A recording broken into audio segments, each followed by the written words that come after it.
Welcome to the BOLO Podcast, where we bring you insightful discussions on all things related to Black business, leadership and current affairs. Proudly brought to you in association with Camden Council, our aim is to shed light on matters concerning London, the UK and their impact across the diaspora. Join us as we delve into the inspiring stories of the people on the ground, creating dreams and seizing opportunities, paving the way for a brighter future. We also engage with decision makers who play a vital role in shaping policies, ensuring a conducive environment for the growth and success of Black business. Thanks for tuning in. Stay connected, stay informed, and together, let's make a difference. So, welcome. My name is Alex Emigapo, co-founder of Black Owned London, and I'm joined with Martin Wilson, also co-founder of Black Owned London. And today our special guests are Cherelle. I'm a prosecutor, living in London, working in London, and just here to give my input. Amazing. And Hi, I'm Leslie Rowe, and my job title is Education, Employment and Training Advisor, and I work in Islington's Leave and Care Service and have done for the last 23 years. Amazing. So, we tend to dive at the start into your journeys. It can be a highlighted journey into how you got into your roles. So we'll start with you, Leslie. Just a little bit about yourselves and then your journey. So everything from where you grew up in that sense, and then your journey up to where you are now. Okay. Just give us a bit of background. Yes, so I grew up in South London, was born in Lewisham, moved to Deptford as a young child, went to school in Brockley, secondary school, and there I met people like Ian Wright. We played in the same school side, same Sunday league side. Interestingly enough, I was born in 1964, so at that time in Deptford it was pretty rough, especially as we lived right close to Millwall football ground, and so every weekend when there was a game on, all of the high street was boarded up. You know, you literally didn't go out because it was football at that time. It wasn't particularly Millwall, but it was just football at that time. And interestingly enough, as an 8-year-old, my dad said to me, "You need to be off the street. You need to be doing something. So I'm going to sign you up to a football club." And that's actually where I met Ian Wright. We played in the same side, and Danny Wallace as well. Played in the same Sunday league side. Better than both of them, yeah.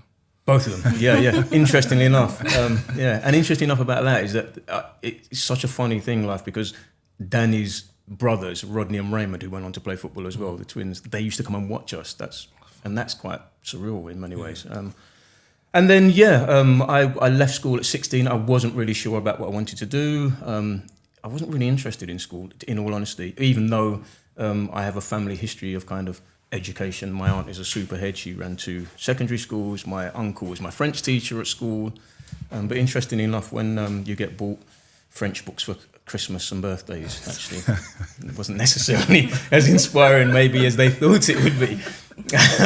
And so I left school at 16, wasn't sure what I wanted to do. My father at the time was running a youth and community centre. He said, "Why don't you come down and work for the summer?" I did, and I never really left.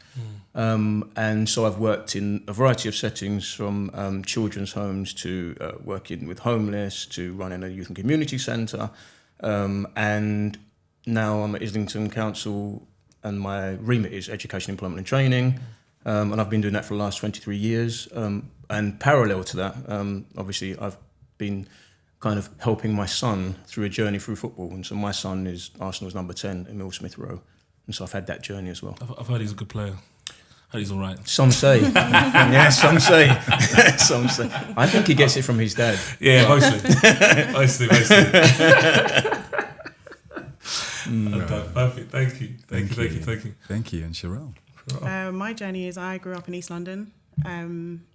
Always wanted to be a lawyer from as little as I could remember. I think it was the wigs and the gown that really fascinated me at a young age, if I'm being honest. But as I got older, I got to realise what they actually do, and I was always fascinated by the whole idea of being a lawyer. So obviously I've gone through the ranks, I've gone through uni, I was going to say school, college, then uni. And then obviously it is tough getting in, especially as a person of colour. So I had many barriers to face. I actually left London to get into a law firm briefly. Wow. So I was in Hertfordshire to try and get into a law firm. And I managed to get into one, kept building from there, built my experience, came back to London, worked in defence very briefly. No, not briefly, about 5 years. Okay. Qualified there, and then I've moved over to prosecution. It's a bit strange because obviously there's a stigma, but slowly, with every person I speak to, I change their opinion. Okay. So, yeah. Okay. A stigma around what? Yeah. About being a black prosecutor. Okay. Yeah. Okay. You want to expand on that for us? Yeah. Yeah, a lot of people think, oh, you work for the police, you're a snitch, you're this and you're that, you put people in prison. But there's so much more. That's the idea of it, sorry. But it's true. It's true. Yeah, but it does boil down to ignorance a little bit, because sometimes when we don't know something, we just go off of what we heard or what we think someone does. But there's a lot more to my job than putting people in prison. There's times where I review cases primarily for work. Okay. So I'll look at the evidence, and if it's not there, then I'm not going to prosecute. Right. So my job isn't necessarily to put people in prison. Sometimes you're actually saving someone, because it might, if it's a teenager, for instance, it could be that one scare that makes them think, I'm not doing that again. I got off, I was lucky, I'm not doing that again. Do you know what I mean? So, it's just trying to challenge the stigma, really. And just two things in terms of one your journey, just for those who may not know, who want to understand what the stages are to become a lawyer in that sense. You finish uni, do you have to do law school, or is that you do that at a firm? It's changed a little bit now. Okay. When I was doing it, it was like the training contract, that was the old way. But now there's an SQE, so you go to uni, you can actually study pretty much anything. Yeah. If you don't do law, you can do a conversion course in law school.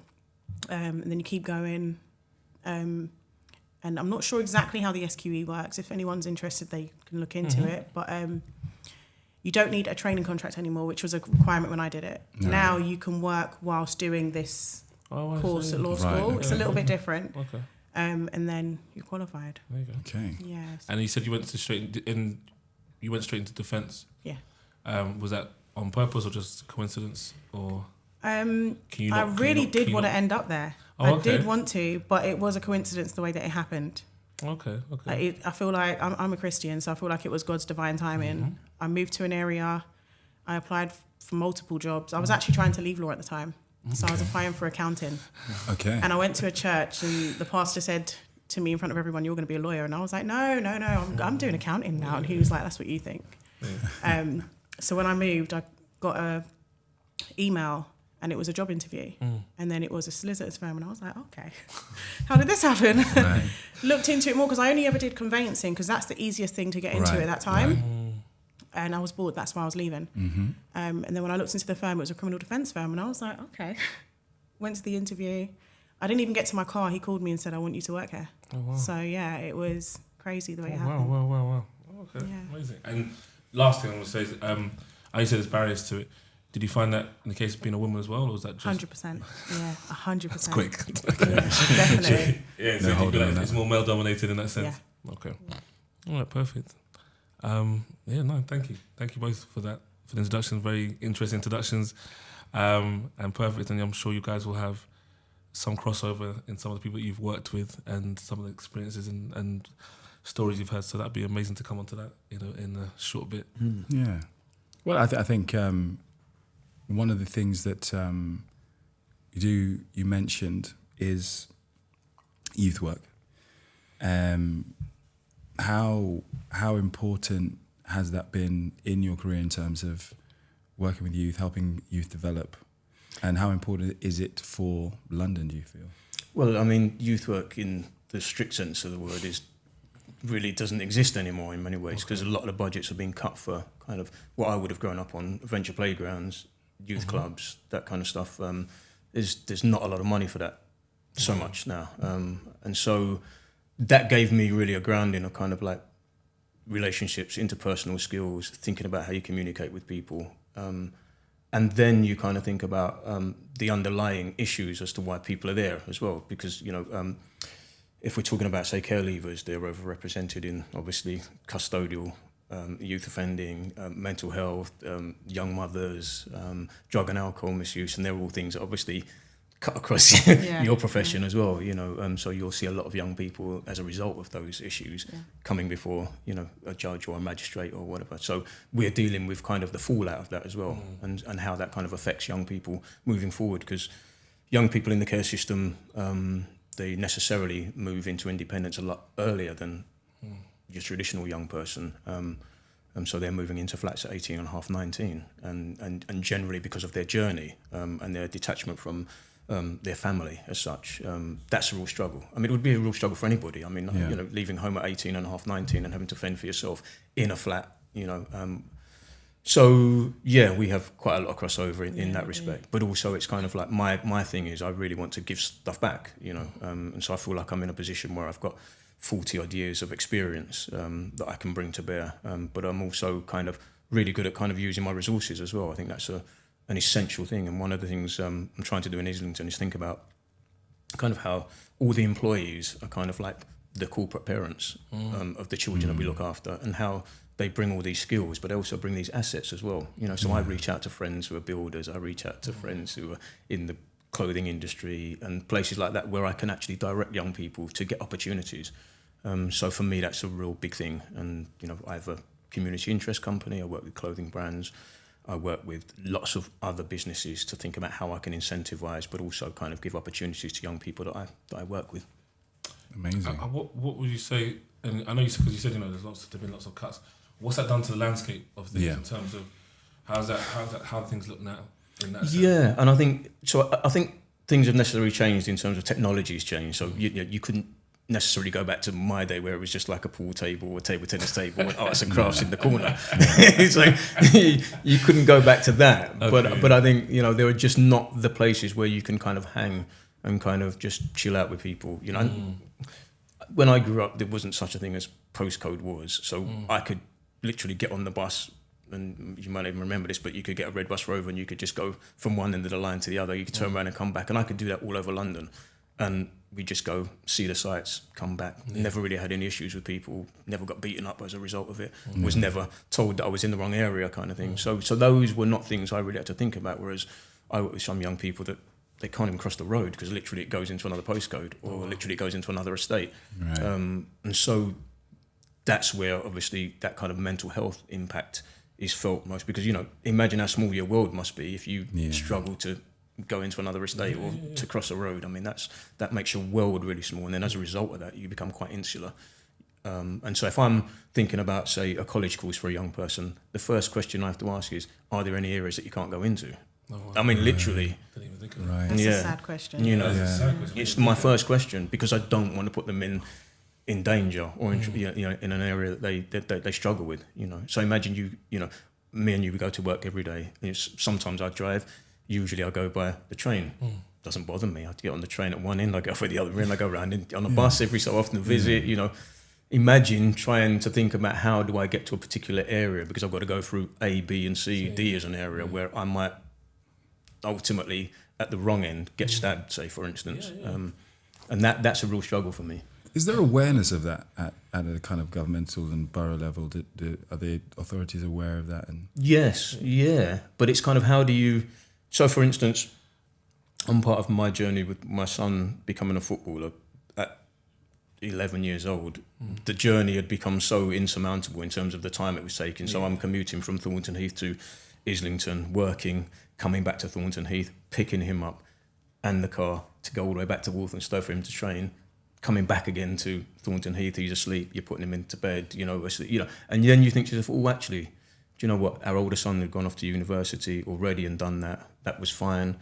We could actually move, but we could move because we had the means to move. We had our own house. So if you're stuck on a council flat and you don't have the means to move, how does that affect you as well? Could someone else have done that same journey? Maybe not in that way. It doesn't mean to say they wouldn't necessarily have made it, but you have choices. You know, in that respect. It's really interesting, because what you're talking about there is the barriers that we don't necessarily think about. It's more than just the obvious barriers. Do you know what I mean? It's actually a situation of logistical barriers. Yes. And some of the financial barriers. And I think that's interesting to me as well. Just the fact that what you talked about with the cuts to certain funding and the rest of it, and how that's impacted situations, and then obviously some of the crime that's evolved out of that aspect, and how that affects things. It's really interesting. I guess as well. Feel free to chip in. So if you feel like you come across some of these things, no, definitely, I resonate with a lot. But what I guess the question is from us to you is like, what's the attitude from a legal perspective about these things? Is it just seen as almost? I guess the analogy I can use is how a hospital might deal with an infection. Like just part of the job. It's rather than seen as like a great, because if I take, because it's a field I work in, I can say something like maybe diabetes. We could argue about there's ways to solve this rather than just giving people medication. Do you know what I mean? But some people will say, well, that's not our job here. Our job here is just to give them the medication and heal them. Do you know what I mean? Mm-hmm. In the sense, the legal sense, I'm trying to use that analogy. Is it a situation where these things come to your desk or your computer, and is it just that you aren't really able to view it larger than it is, or you just have to view it as it comes, if that makes sense? It is as it comes, because at the point that someone's come to my desk, they've already probably committed a crime or been accused of committing a crime. Okay. So there's not much intervention we can do, but I resonate with a lot of what you said, because the police, there's a lot of prosecutors that have never crossed paths with teenagers, people from London even, and they don't understand what it means to be a Londoner. So with someone like myself, I get it. So when I see certain cases, I'm like, oh, I understand this person, I understand where you come from, I can relate to you. Not every prosecutor can.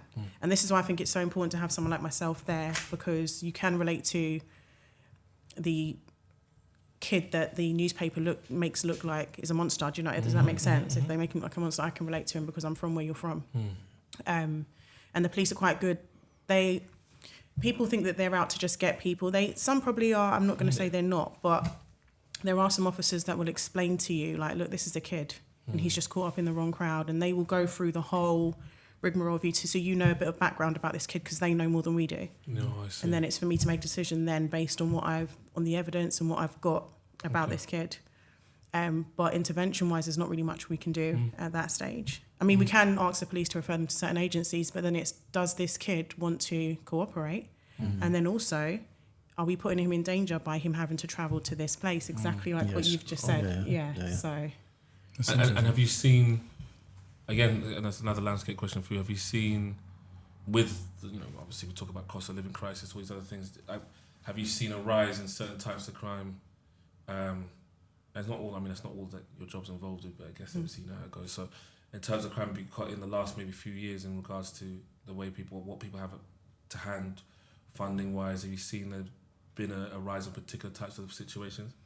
Definitely. It's a mixed bag in my job, because you don't know what you're going to get on any day. Yeah. And what I get necessarily doesn't necessarily mean that it's a full So but I have seen a lot of thefts going up, which I'm not surprised about. I can understand that. But it doesn't make it right, but no, I can see that. I get why. So do I. I definitely understand that. Just touching on something, it's also important that when young people are coming through the system, they see people that reflect them as well. That's really important. It's so important to be able to see. I think we've had that throughout. Which for everyone, we've talked about representation matters. I think that messaging does get through to everyone that representation matters. But I think people don't understand how important it really is. Do you know what I mean? It's not just because it's not that people. I think it's the last episode. I said the thing is what we don't want is every single person to be a trailblazer. Do you know what I mean? It has to be at some point where this is just the norm for anyone who wants to do it, because there are trailblazers. There are always going to be trailblazers, and there's people who these are the first person to really take that step in that direction, and we honour them, and it's great to have them, but I don't want it to be the next person is also then basically another trailblazer, and it's just it's always seen as a what do you call it, the exception to the rule or anomaly, rather than it's just once this path was set, everyone was able to follow with relative ease. But I think representation does, unfortunately, play a big role in it, but it's hard to achieve that all the time, because you're effectively hoping that those in it continue to do that, and then more of them come through. And I think that's what we found is probably the hardest part, is how do you incorporate that into places? How do you incorporate that places without it becoming apparently unfair, or people giving it the idea that you're only here because of the tokenistic nature of it. Definitely. But even passing through that. Sorry.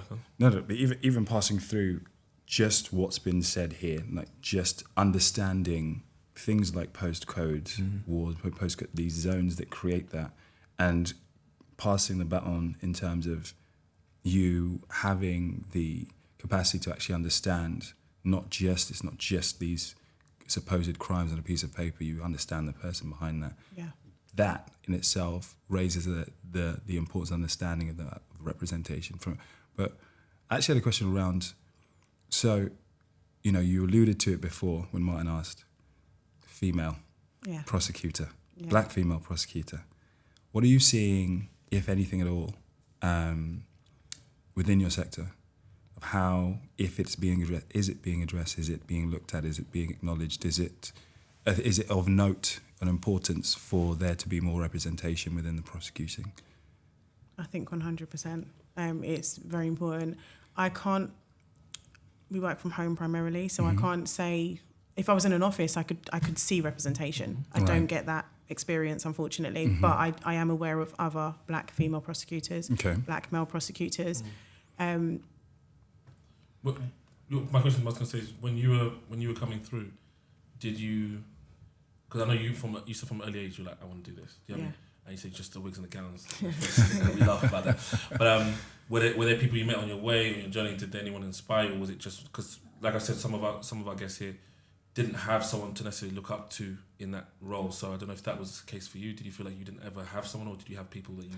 Definitely. Okay. Yeah, I didn't have anyone to look up to. I didn't even know who to speak to. Like, how do I get into this? This was me literally on Google, looking this up. How do I do this? What do I need to do this? And then I would look at I would go on law firms and look at photos of their lawyers, and they were primarily white people. Right. In maybe every 6 firm you'd see one person of colour. Right. In every 6. So it wasn't there. I mean, now it's a lot easier to identify other black lawyers now, or people of colour, because you've got things like LinkedIn, which is quite helpful, and Instagram. I've seen, like, there's certain lawyers that have got their pages and they've grown a following, and they're doing outreach and all that sort of stuff. So it's a lot easier now. But even then, I feel like if someone was to start, where would they look first? And this is why things like this is important. It's because it might be a listener that listens to this podcast might be like, oh, actually, I want to do what she's done. Let me actually go on Instagram and find these people that she's talking about. Do you know what I mean? Yeah. Or go on LinkedIn and build my network. Yeah. You're the second person. I think the second or third person we've had on here who said exactly that. Yeah. That kind of, where do I go? We had she runs a production company. She said, she's like, there's no way to find this information out. And then you add the other barriers on top, it just becomes really difficult to go, okay, what do I do? Where do I go? Who do I speak to? And like you said, it's Google. And then it's learning by trial by fire. You know what I mean? It's just learning as I go, learning the hardest way, if you like. Do you know what I mean? And then when you have your story, it doesn't get passed on. Or it isn't passed on officially. Yeah. I think it's also about firms being more savvy about kind of where young people look for their information as well. Because whilst LinkedIn is a brilliant platform, primarily it's people that are in employment already that are kind of using it to kind of, talk about kind of opportunities, yes, but usually within that kind of area where people are already working. So young people, most certainly young people I'm working with, wouldn't necessarily access that as a platform, but they might access another platform. And I think it's about firms being more savvy about the areas that they target, so that young people are privy to the information or able to access it in such a way that's easy for them, via a phone or whatever the device might be. I think that's as well for us, because at the end of the day, a lot of stuff we discuss is always around sort of business and stuff, and it's interesting that you say that, because for me, again, it's an odd one in terms of how do we get, because of the current economic standing that we're in at the moment. It is sort of, okay, how do we give people the feeling that there is actually some sort of employment, some sort of hope, some sort of situation, especially for the youth that are coming through. I don't know what you found for yourself, but it's interesting and intriguing for us, because even working with local councils, they're looking to get involved, but they don't seem to know where and how. And they're desperate in a one way to say, we want to be involved, we want to be seen to be involved in these things. But a lot of times, some of them don't seem to have access, unless they have certain people who have access, and then they try and hopefully get everything through them. So I don't know if there's anything that you, just like you said now, with being more savvy, is there anything that you think people could do, or companies could do, or local government could do, or if you like, all the way down to Westminster, like what could be done to improve the situation so that young people have some motivation for what's to come, Yeah. as opposed to. So one of the things that Islington do very well, in my opinion, and I've worked there for 23 years, they're very good at kind of being trailblazers with things. So they were the first borough to do kind of apprenticeships for young people within the council department. So whether it be council tax parking, there'd be admin roles, and that was a real big boon for young people because they're one of the biggest employers, if not the biggest employer in the borough. Outside of Arsenal, say for instance. And we have lots of initiatives, like we work very closely with Arsenal in the community. So, I've been working with them before my son got there.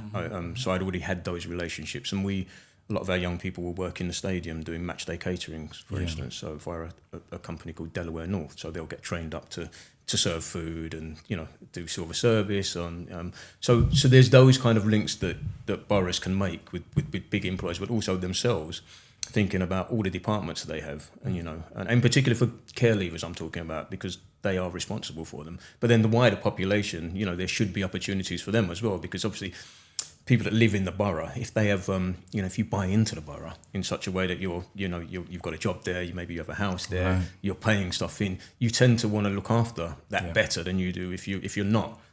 That's what I think anyway. I think if you've got an investment in something, you tend to look after it a little bit more. And I think sometimes young people find themselves at odds with the criminal justice system because they have no investment in the area that they live in terms of when they look out in a borough. And lots of London boroughs are quite affluent, right? So you can be walking down a road and you see these lovely 3-4 story, and then behind them there's an estate tucked away. And so it's kind of like you're always moving between these two disparities. And if you're a young person maybe that's really struggling with school, you're not really sure about what you want to do, you lack some your functional skills qualifications or your GCSEs or stuff, and you're thinking, well, how am I ever going to get any of this? That must be quite a struggle as well, because you never really believe in that you can actually get on the ladder, get a grip of something, and so necessarily you don't have an investment in quite the same way, and that's a real struggle, I think, for young people. I think there's something intrinsic about being part of the administration in some shape or form and getting an insight into how things actually work, what's actually put in, and how do we make change anyway? Because if you're not in it, it's very difficult to change it. Being in it, understanding how it works, affecting change on the ground, as you say, kind of encouraging people to think differently about, what they perceive as being a barrier, about how you can surmount it.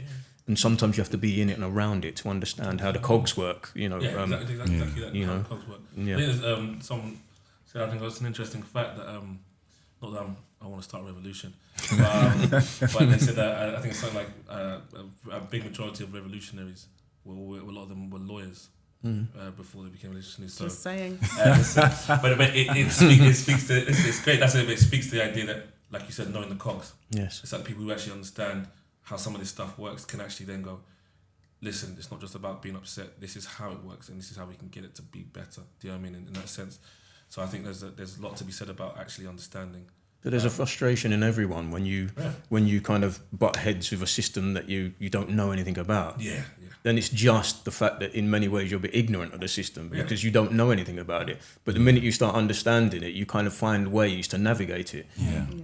But you have to engage with it. Yeah. In order to make any change, really. Yeah. No, I think that's fair. And it's also about changing your perspective of how you, like you said, was going back to youth. If they don't understand the police system, they see it as it's against us. And in some instances it is. But you've got to learn to work around that. And that's why it's important that people personally take it upon themselves. Like anyone in a professional position should be willing to share your story with other people, put yourself out there and have people reach out to you. Because I think if someone feels like they can come and have a conversation with you as a professional, find out how you got to where you are without any intervention or anything like that from a company, if they can come to you directly on your Instagram or something, I think that young people will see that actually these people are approachable. They're not horrible. Do you know what I mean? Yeah. I think that's quite important. Yeah, and it is about, I think we talked a little bit about it earlier on, about how there's this perception of pretty much everything we do and engage with, that it's something that's a little bit out there. It's not for me. I don't really know the people. The police are always, I'm always going to be suspicious of the police or whatever. But if you engage with the right person in that service, Your perception can change immeasurably about, when you were saying about, there's some policemen that are so invested in their job, they do take the time to give you the detail about an individual rather than just, putting them in one box and saying that's just it, And so sometimes I think it's really important the first person you meet in an organisation, what that means for you, what was that interaction like, because it could either bring you in or it could just turn you away.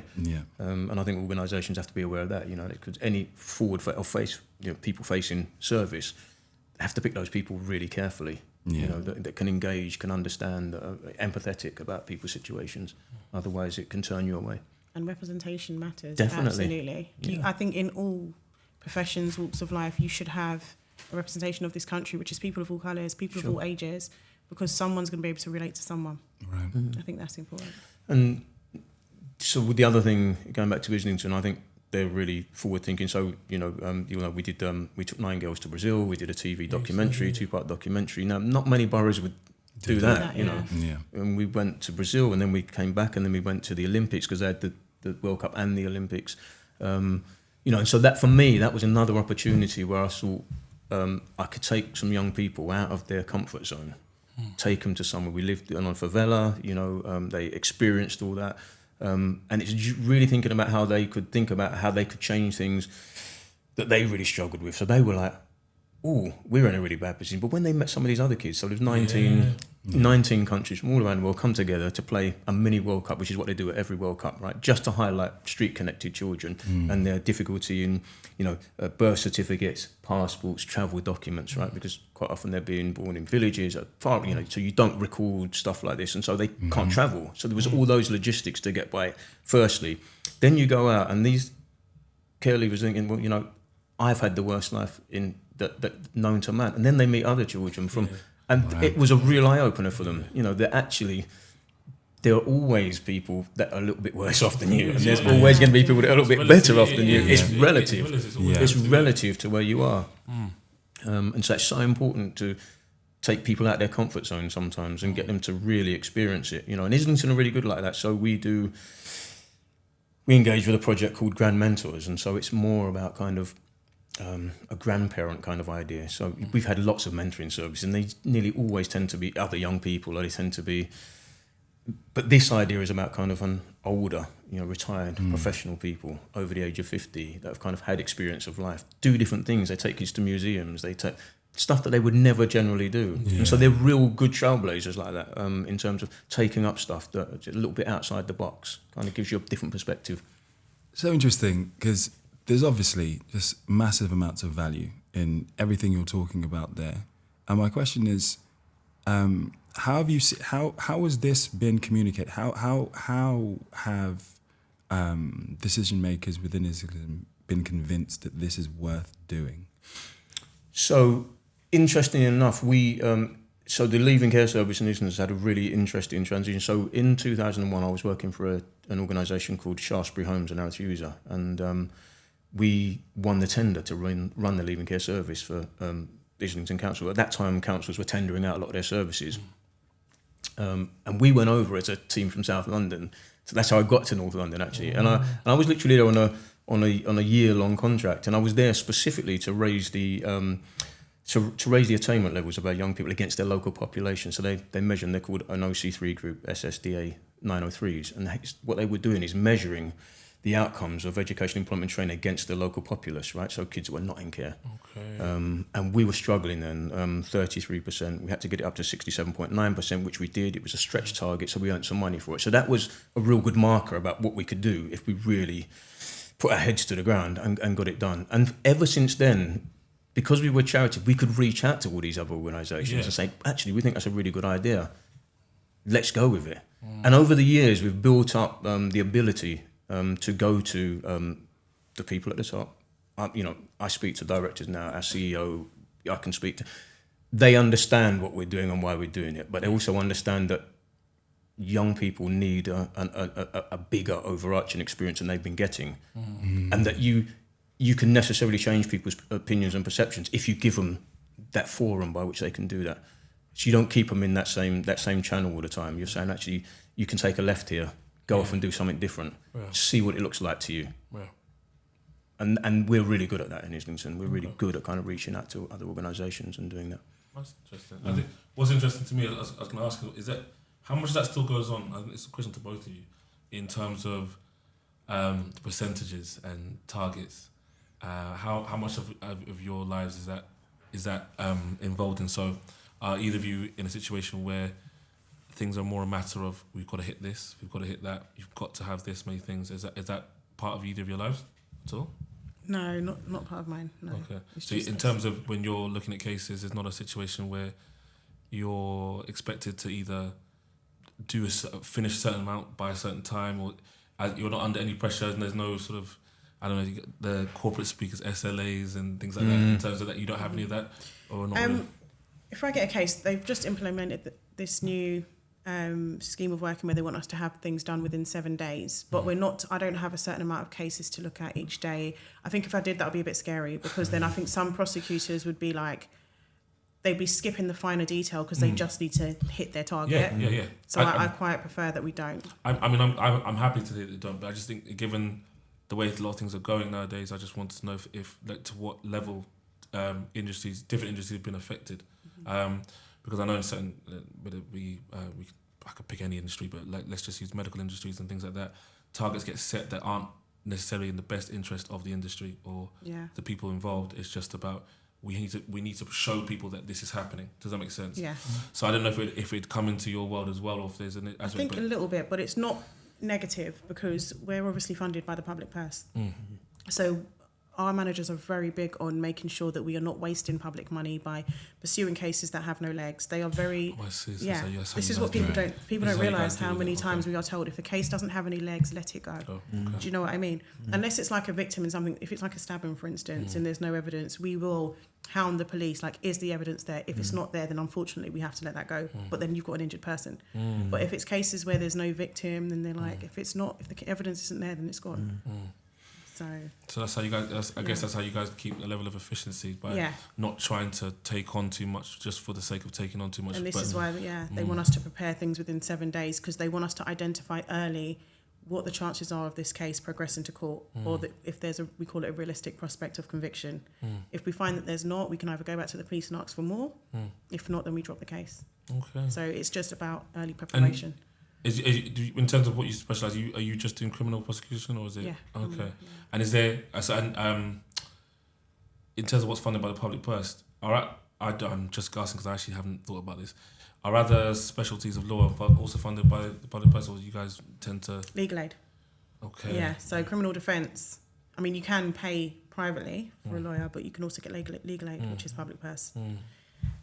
Other sectors mainly they are private. Yeah, but it's mainly crime. Okay, mainly that's interesting. Yeah. In my head, I never thought of that. I never thought. I was like, I'm pretty sure that's the case, but let me just ask. Yeah. Okay, cool. And then for yourself. Yeah, no, I mean because of the environment that I'm in, then there are always kind of KPIs they call them, but they're kind KPIs, of exactly. And I think that's quite a good thing in terms of raising kind of standards as well. I mean, yes, it can create a pressurized environment.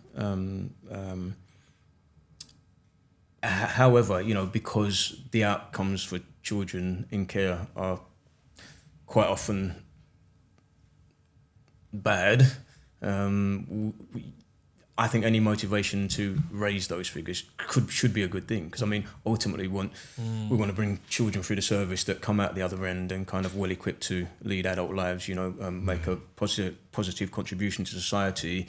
Make change. Live valuable lives, rather than kind of some of them that are going through and really struggling with their mental health or postcode worries. And generally you're not going to change everybody's life, but I guess the idea must be that you try and change as many as you can, or you try to equip them with the skills by which they can go on to lead their lives in such a way that it's fulfilling for them, and they contribute to society in such a way that it makes it better for everyone.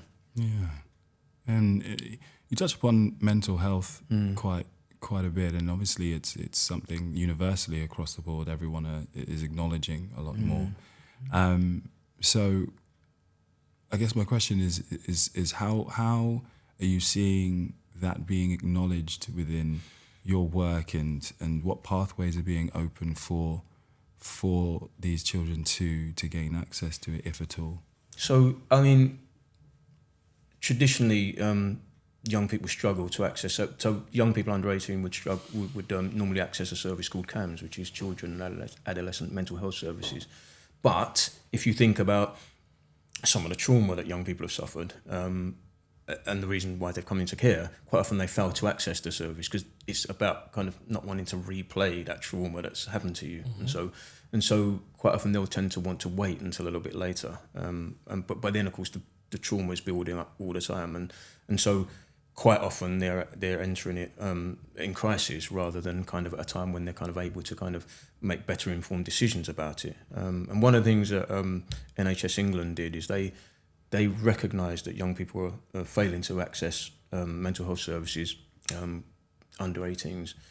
And they have this budget kind of left over, which wasn't being used. And we're thinking, well, what could we do with it? And so one of the things we offer in Islington is a thing called Choice and Control, which is young people can access a bursary of £500 per year to think about what I might like to have in place for me that might help me unstick myself. And so it could be anything. They could buy a bike, they could have music lessons, they could go and have their hair done. Because we kind of, so the idea of kind of brief therapy is about young people being the experts in themselves. And so rather than us saying to them, oh, we think this could help you, it's about then actually, what do you think could help you? And here's a bit of money to think about, could I do some swimming lessons? Could I buy a bike? Could I do an activity that kind of would help me get to that point where I can then access maybe mainstream education or so? So there's a real awareness of the impact of it. And there's some of the practical things that maybe you could do in order to kind of help people make choices for themselves. From a prosecutor's perspective, obviously you see a lot of diverse cases that come through, and many of which will have intertwined in that mental health issues and stuff like that. And I suppose my question is, not only is that considered within your decision making, obviously it's something that it will undoubtedly be taken into consideration when a case is taken into, but how much does that weigh, and is that something that you have to, once again, get information from the police or? Yes, the police primarily, when someone's arrested, there should be a custody record, and they will allude to mental health on that custody record, and that's something that we look out for.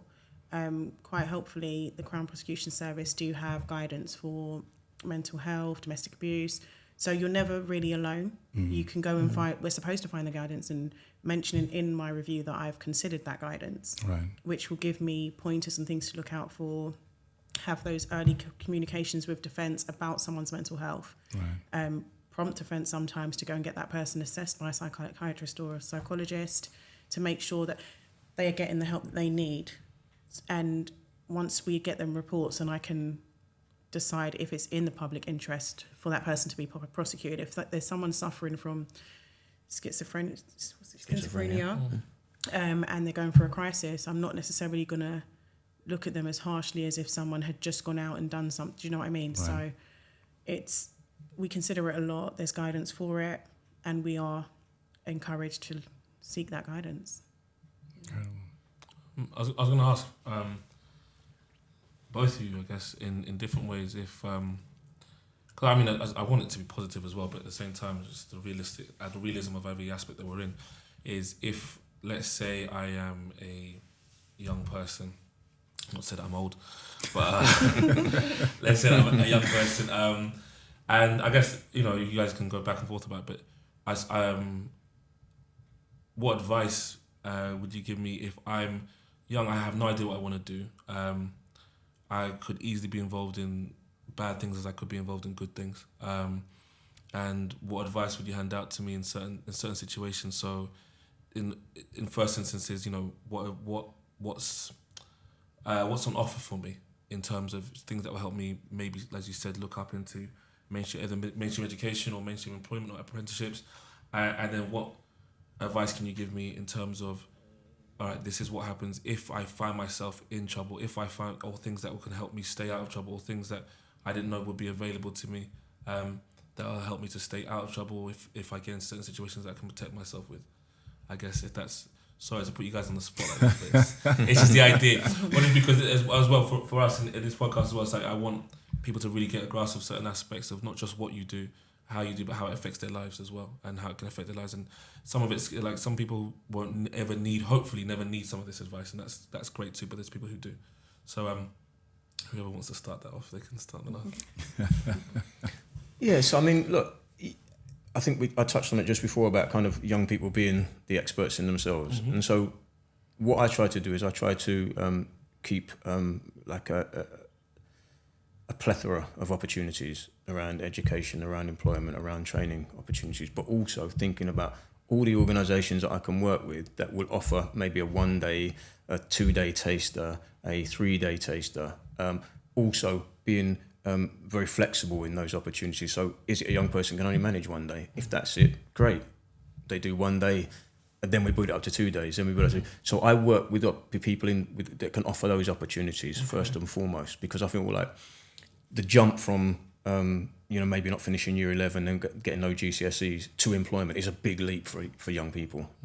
They struggle mainly, not necessarily around their confidence levels, but it's that kind of idea that, everybody else is educated and I'm not, and I struggle with my writing, or I struggle with understanding, and then I struggle with computers even though I'm brilliant at gaming, say for instance. And quite often young people say, I'm really good on computers, and then you say, well, what about Excel and what about PowerPoint and then they're really talking about gaming, right? And so then it's kind of saying to them, well, actually, what's your interest? What are you interested in?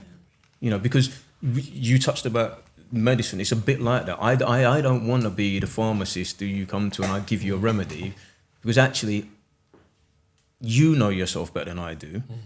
Tell me what it is that you're really interested in, and once you've told me that, I can go and find the opportunity for you. And I think it's really important to remember that quite often we're doling out kind of ideas of what we think a young person might like without actually asking them what they're really interested in, what they really like doing. And, quite often it's because they think that it's just a hobby. Well, yeah, but quite a lot of things are hobbies, but they could turn into something else. Yeah. But you also need the fundamentals of being able to live as well. And so you do need to go out there and do something that can keep you going whilst you pursue your hobbies, which could then turn into something that you really want to do.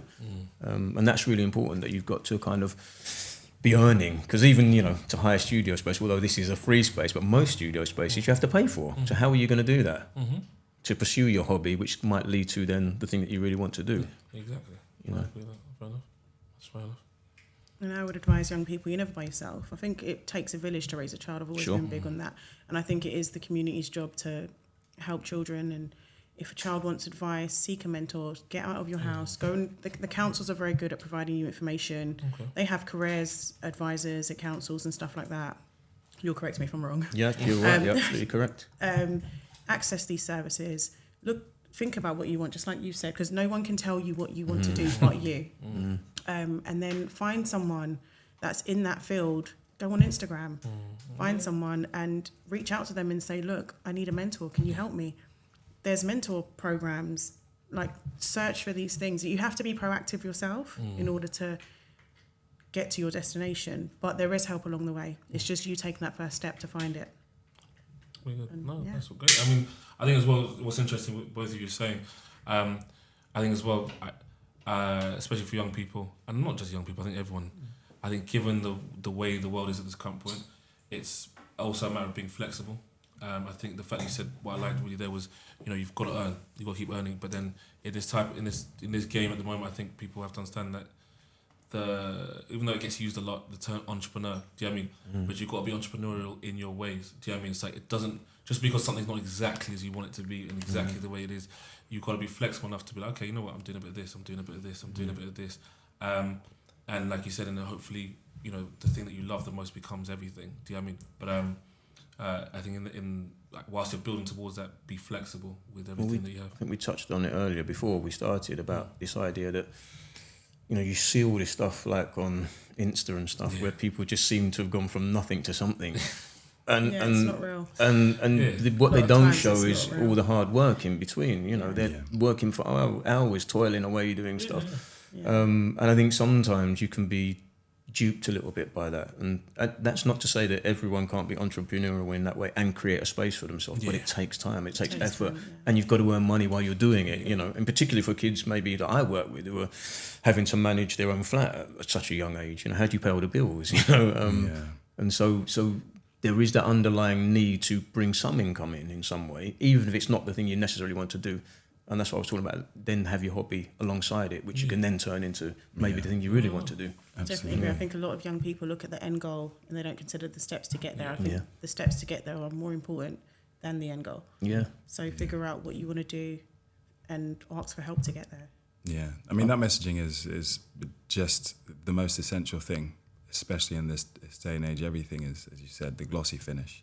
And that glossy finish is such an appealing answer. It's like just, you know, the easy thing. But as anyone who's been anywhere, created anything, created any career, understands that up and downs are natural and should be sought out, to be honest, because it's those downs where you kind of find yourself.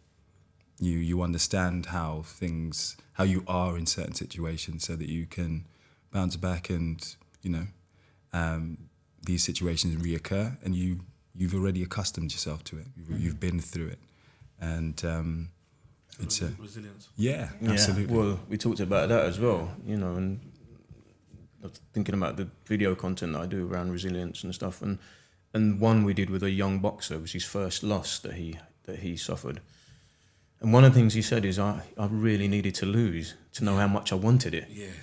It was so, you know, like he had to lose it because he kind of was just coasting along. Right. And he had a loss, and it was like, wow, actually I really needed this loss in order to realise how much I wanted this and how much I need to work to make sure that I get it, you know. And so sometimes it's this thing about kind of instant gratification against delayed, you know, and sometimes we just want it so badly now rather than kind of thinking about, you know, it might take us a couple of years to achieve it, you know. I definitely agree, and this is one of the reasons why I left London to go into law, because I could have stayed and I could have kept applying.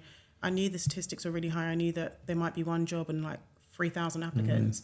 Am I going to keep fighting for that job, or am I going to think out of the box, go outside of London, where in some instances I probably was a token, but I used that to my advantage, and now I'm back where I wanted to be, back in London. Exactly that. That's exactly it. Yeah. Sometimes exactly you've got to think outside. The path doesn't have to be everyone else's path. It doesn't have to be. It's being flexible and being resilient. Like I think both of you have talked about and experienced yourselves. That's what allows you guys to be where you guys are. Do you know what I mean? I think that's what's important for me is to make people understand that, look, there are some amazing people doing amazing things as yourselves are, and if you like you said, if you search out these people, seek out these people, they'll put it in plain English for you that this is how it goes, and your journey is going to be different from what you might see on socials and rest of it, but you will make it provided you do these things. So that's why I love hearing from you guys. Some of these things, it's just like it's the same thing of, it doesn't have to be the straightforward journey, but trust me, you'll get there. Do you know what I mean? And it's worth it in the end.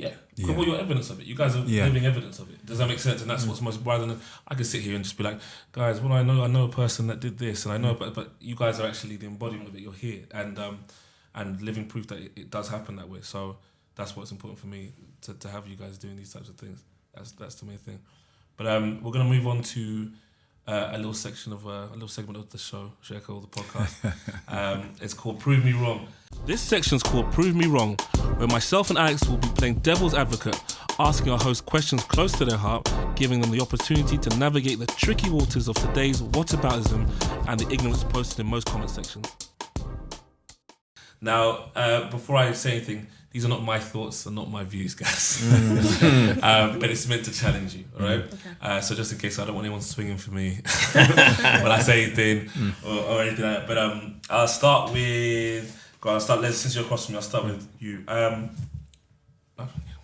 start with yourself. So I guess the way I'd put it is, to be honest, you talk about how things used to be, and I think people just used to work a lot harder, to be honest.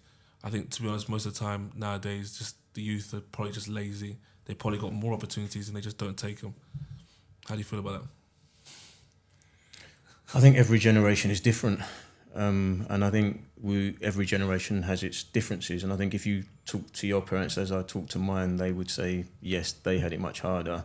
But then they wouldn't know what knife crime was, and they wouldn't know what postcode wars were, and they wouldn't. So they wouldn't necessarily know the idea. So one of the things I say to young people is part of the reason why maybe we didn't struggle, say, with worrying about what people said about us, for instance, is because when I was younger, someone actually had to come up and say that to me. They couldn't send it to me down a phone. It couldn't be written about me on something because we had no devices to access that sort of stuff. And so you get a lot of this stuff, in particular stuff around body dysmorphia and stuff like that, where, you know, people are shaming people for what they look like, and that's. But where do you access it all?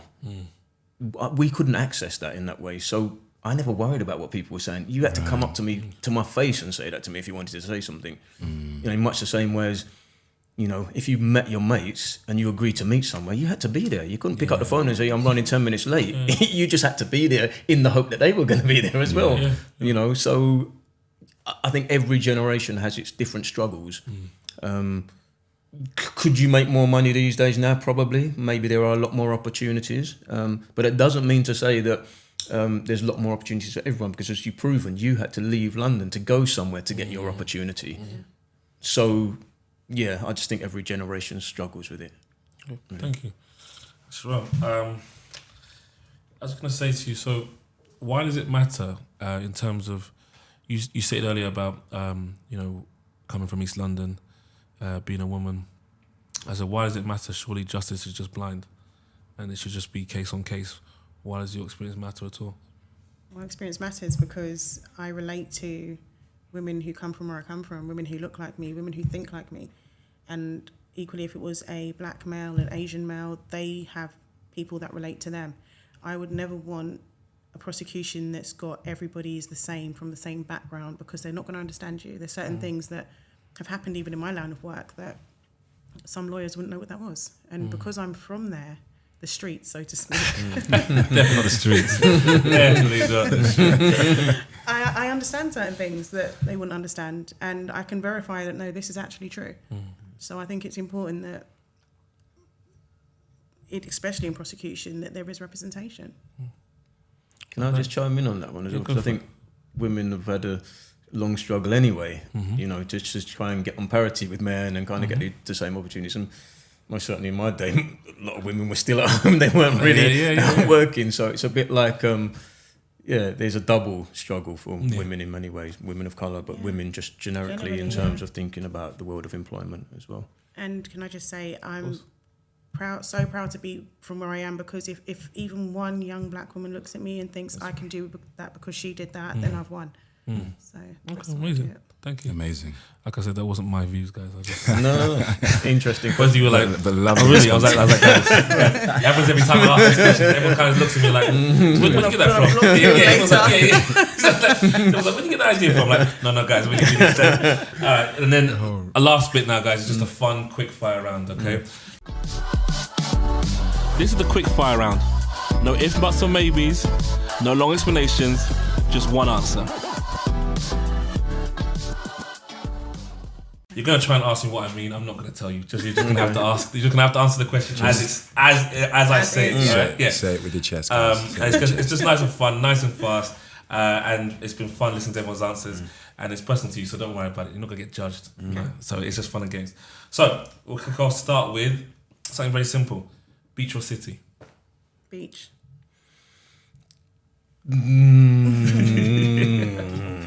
Both. You can't choose. Draw the line. This is what I love about this quick fire. No beach then. Yeah, beach. Beach. 9 to 5 or 10 to 6? 10 to 6. Yeah, 10 to 6. It's the face everyone gives as well. Jollof rice or rice and peas? Rice and peas. I am a Jamaican, but I'm going to say jollof because you can eat it by itself. Congratulations. Yeah. You're welcome. Converted. Nuclear power or fossil fuels? Oh, See how you feel, guys. See how you feel. I think I'm going to go nuclear, I think. I'm just going to copy him because it doesn't affect. See how you feel. It's your choice. It's your choice. I'm just going to say. Yeah. I went nuclear power. Okay, nice. Quality or quantity? Quality. Yeah. Youth or experience? Youth. Experience. Interesting. How do you get to experience? I love these questions. Academia or apprenticeship? Apprenticeship. Me, I'd agree with that one. Interesting. Private or public? Public. Private. Sustainability or low cost? Sustainability. Yeah, sustainability. YouTube or Netflix? Depends on the day.